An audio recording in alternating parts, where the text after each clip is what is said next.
if you could be the lawyer or interfere in the name of a character that you've seen in cartoons being beaten up, who would that character be, and what kind of case would you build around it?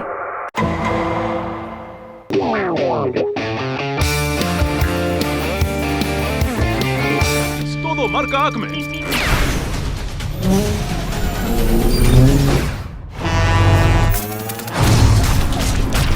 Hi guys, how are you?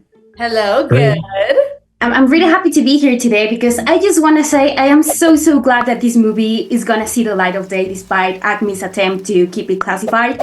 So first and foremost, congratulations on defeating the evil system. Well, second of all, I'd like to start with you, Dave, because I'm very interested in the way, in the process to extract the classically animated characters to bring them into real life, but also these other traits of 2D animation, like, the tunnel and the VFX done with the explosions and that kind of thing. So how was that achieved? It was a real mixture of techniques, and thank you for your observations.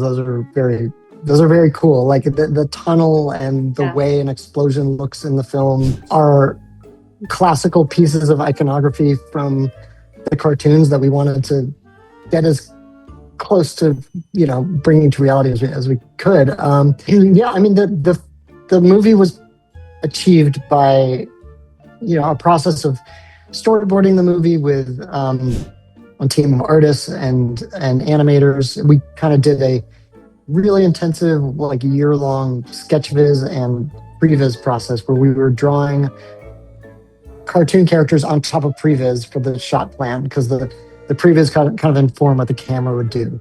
And then from there, we brought on a puppeteer named Dave Barclay, who is a legend in the puppeteering world. He puppeteered Jabba the Hutt, and he worked on the Dark Crystal and tons of other Henson stuff.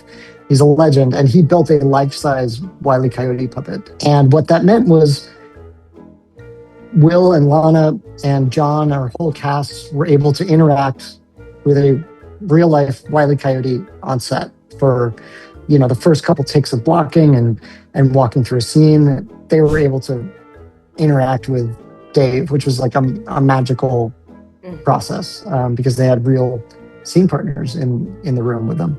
I'm actually really glad that you brought that up, because my next question is going to go for Lana and Will. Because I think, at first, I don't believe we can find anyone that says that their favorite character is Coyote. Wiley is como de, yeah, of course. I mean, I think many people think of other characters as their favorite. But as the movie moves on, you end up empathizing, finding empathy with him. And it's so beautiful. I mean, you just want to hug the Coyote. So I wanted to ask you, this kind of empathy is achieved through expressions in animation, but I would like to know, how was it for you interacting with this Coyote on screen when he's not actually there, but you know that his reaction is supposed to generate something in you? Great question. I mean, a lot of this, I think Lana would agree, just comes from this very well thought out script. Really creates this template which is easy to follow along. You know what the Coyote's thinking all along because the writer is taking you through it, really holding your hand through just this brilliant writing. And if there's something that's even the tiniest bit unclear, Dave is right there to nudge you along. And it just seems like it would be a really hard thing to do, and they made it so easy, and it's just so fun to put together, because a lot of times you're just trusting, it's like, oh, maybe after this, do this kind of look here, and you're like, oh, okay, and then you see when the movie comes out why, because there's going to be some couple birds flying up there that you didn't know about that are not in the script. So it was just like, it was a fascinating process, and we were in incredibly capable hands the whole way. I mean, Dave thought this whole movie out with such, precision that it was, I couldn't believe how well thought out it was. Yeah, I think it's really easy to have empathy for these characters because it's simply straight from the text, simply straight from this incredible script that we were given. It's very easy to have empathy for these characters. I also think that for Wiley, it's like, at least for Paige always chooses optimism, and she genuinely believes in people's capacity for greatness, and she believes that even the little guy can do great things. So I think like just from a place of like as a character, my character is such a kind character as it is. I think it's a no-brainer that she can find empathy in anyone who's in pain. Like that's very obvious, right? But yeah, I would say it's the script. The script was so great. It was just so natural. It just came so natural. I like that answer very much, and it leads me to my last question, because I think there are way more characters that need to find justice, according to what's happened to them through cartoons. So if you could be the lawyer or interfere in the name of a character that you've seen in cartoons being beaten up, who would that character be, and what kind of case would you build around it? Does it have to be Looney Tunes? No, it's general. General? Yeah. Oh my god. Do you watch Avatar, The Last Airbender? Of course. You know who I genuinely think needs a win?